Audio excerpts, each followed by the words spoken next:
季家满门拜谢太子殿下恩赐。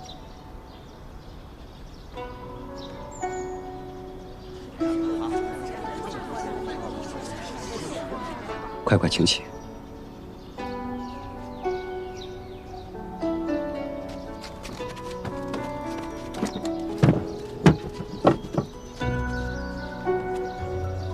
这是我师兄帮我准备的礼物，还请丈夫笑纳。太子准备的也太多了。这是你夫君借着太子殿下的名义给你补聘你的。我看这回谁还敢说你们名不正言不顺？你虽是我抢来的夫人，但别家夫人有的，我的夫人也要有。该有的东西，我会一样一样的补给你。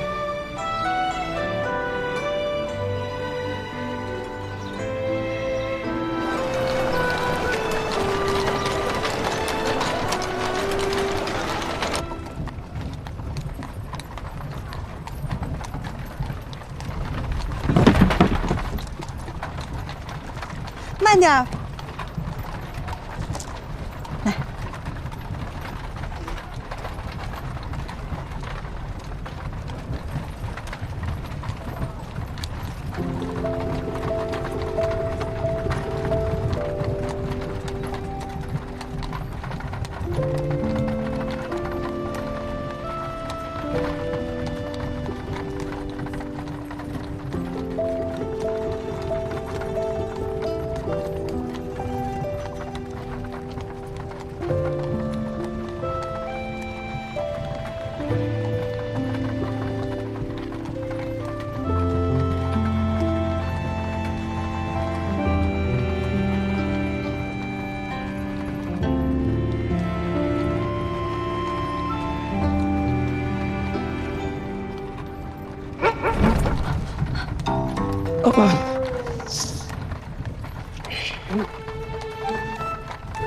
都说了慢点了。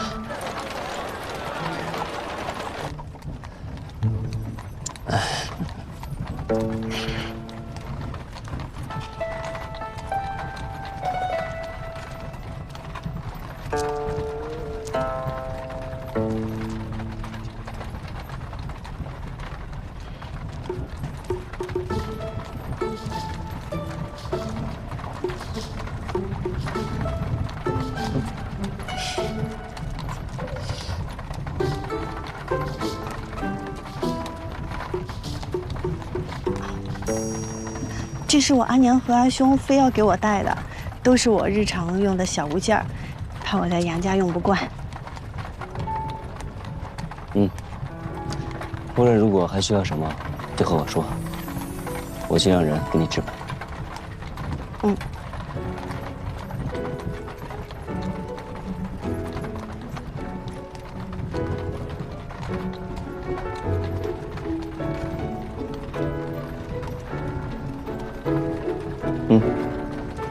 我不用。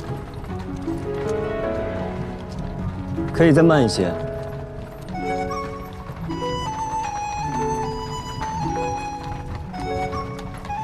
杨静兰，好好好。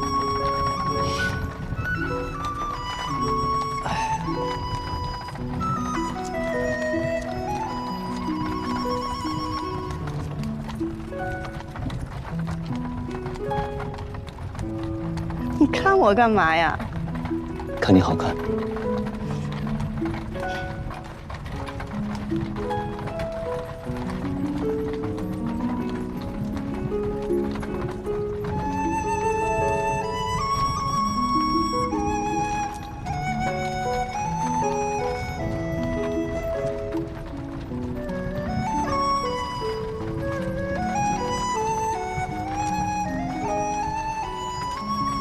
杨静兰，你能说点话吗？太安静。好啊，不如你来问问我，我和太子的事儿。好啊。哎，你这又是督察又是太子令的，你是太子的人？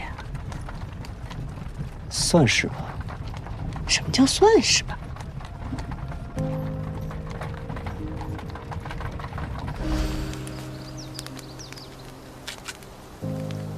老子的鸡你也敢吃啊？纯汇500两，只收现银。来者是客，别这么小气。你都不好奇我的身份？看你这身打扮，微富即贵，等闲哪回来这种鸟不稀罕的鬼地方？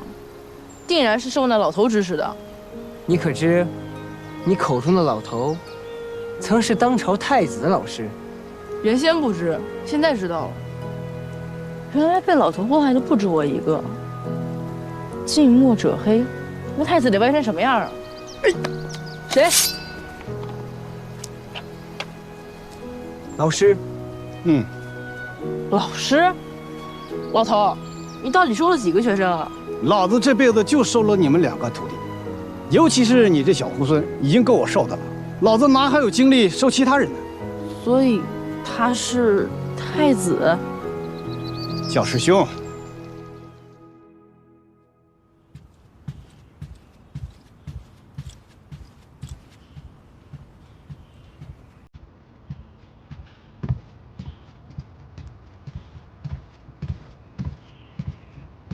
老头死了，这个仇我不能不报。请太子成全。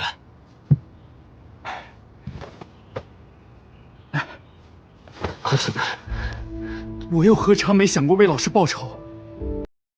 他若不是因为我的央求，也不会落得这般下场。可如今朝中混乱，节度使拥兵自重，这益州又不是我的属地，老师的死，或许就是对我的警告。太子若与我结怀，益州便可永远是天子的益州。你要为我破局？哦，如此说来，你不仅是太子的从属，还是他的师弟呀。而益州的成败也与长安有关。那就要看我能查到些什么了。你想怎么查？刘瑾如今知道了我的身份，日后行事定会更加小心。不过做过的事，自然会留有痕迹。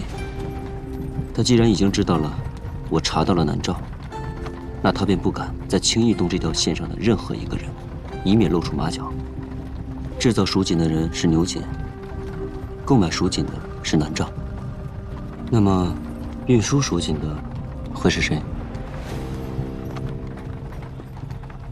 从益州到南诏，关卡重重，想要不被发现，那只能乔装打扮。你想查番商？聪明。可是这么多番商怎么查呀？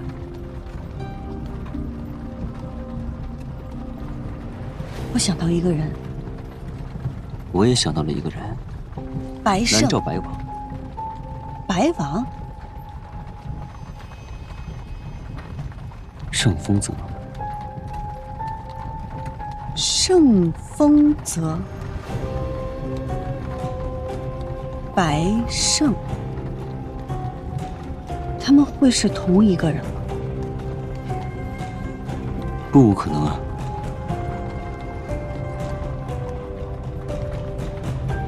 可是依他的年岁，我阿爷出世那年，他还只是稚子之年，这对不上啊。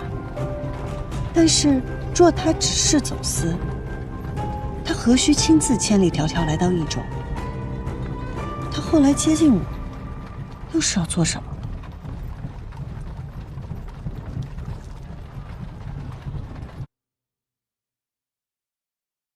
可是依他的年岁，我阿爷出世那年，他还只是稚子之年，这对不上啊。但是若他只是走私，他何须亲自千里迢迢来到益州？他后来接近我，又是要做什么？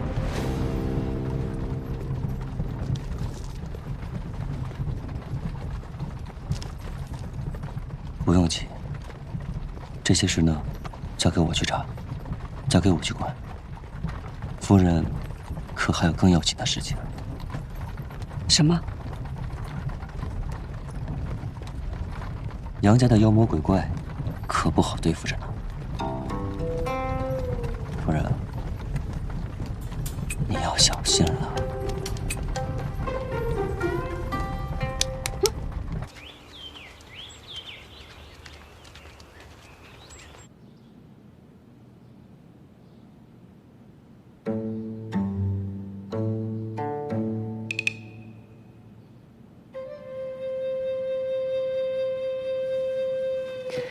他们都看着我干什么？因为你长得好看啊。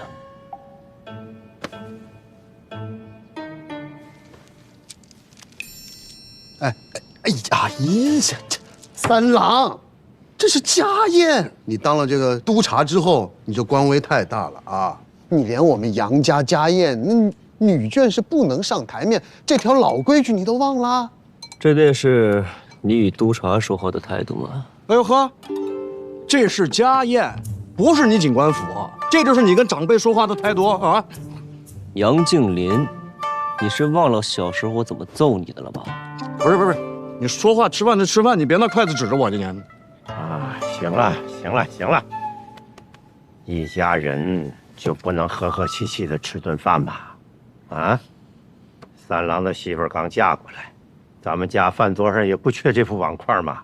最主要的是，让他借这个机会，认识认识宗亲长辈们。可别家的媳妇儿，也没这个礼数啊。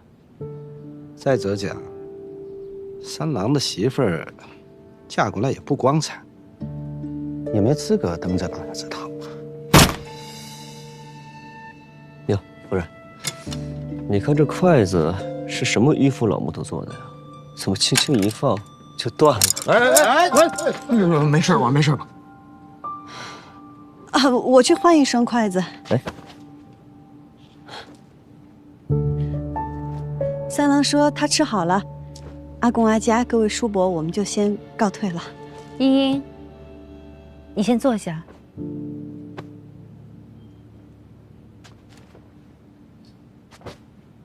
茵茵入宴是我准许的，我也是女眷，我能出席此宴，且经营杨家的生意，是承蒙各位宗亲和主事的信赖。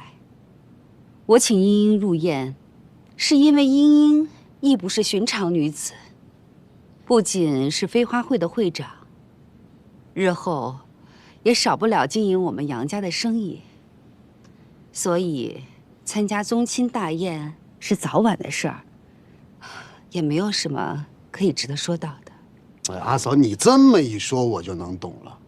飞花会会长，她现在是我杨家的媳妇儿，那这飞花会迟早得入我杨家的名下。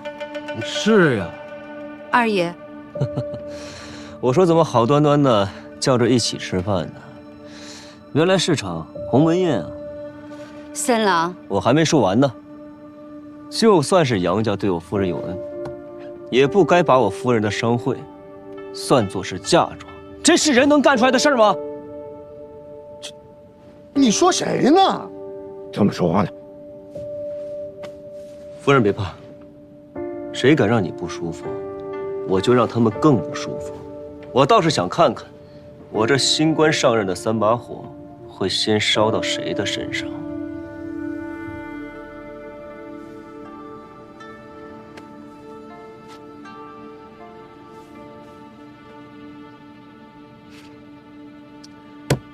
没意思啊，这菜一看就难吃。夫人，要不我们走吧？阿公阿家各位叔伯，我们真的告退了。乌烟瘴气。你说什么？杨静兰，大哥，你看他这什么态度呀？就让他说谁乌烟瘴气？这个饭吃的确实是没什么意思。不吃了。大郎，先送阿爷回去休息。是。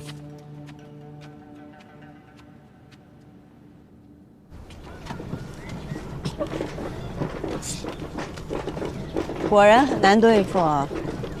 竟然还惦记你的商会。阿家若是想要我的飞花会，那他便会一早就与我谈条件。这只能说明他想要的更多，筹谋的更少。这位主母，她不是坏人，但眼里只有生意。说起来，她比这所有姓杨的都更像杨家人，所以她才能当这个长氏夫人。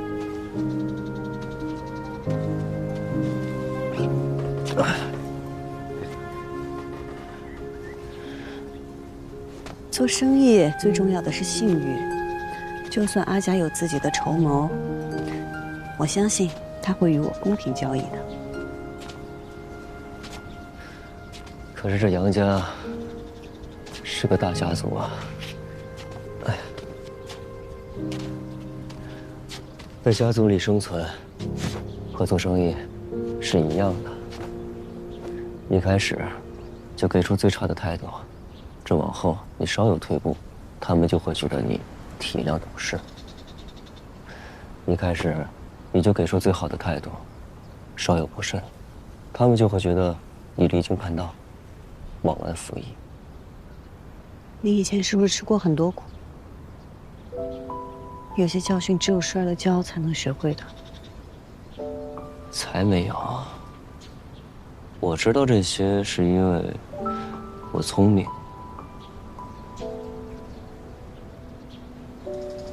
你也不是不知道这些道理，你只是放不下情面，怕我和家人关系更僵。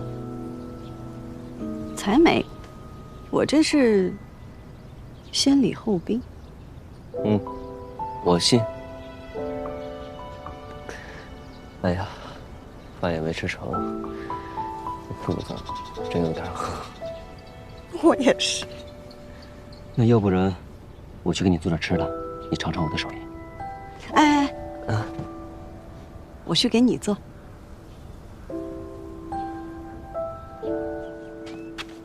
夫人，三郎现在好不容易回来了，也和喜欢的女人成了家，你能不能放过他们？别再折腾了。老爷是担心我害三郎？你不是害，是利用。你为什么让三郎的媳妇儿参加宗亲大宴呢？在饭桌上，你为什么要提那个飞花会啊？你敢说你不是想借助季莹莹的勇和三郎的职位来整治那帮宗亲吗？茵茵嫁到杨家，并没有白久。今天宗亲们都在，顺便认识一下，不为过。茵茵秀外慧中，她的才华老爷不知道，但日后你会知晓的。别人不知道，三郎抢了二郎的钱，但既然嫁到我杨家，我还是希望他们能够好好的过日子。我一心想的都是杨家，问心无愧。你对杨家好，不容置疑。但是，你有没有想过，这要败了会怎么样？你看大郎，至今都不愿意再娶，这还不吸取点教训吗？三郎跟大郎不一样，茵茵跟玉娘也不一样。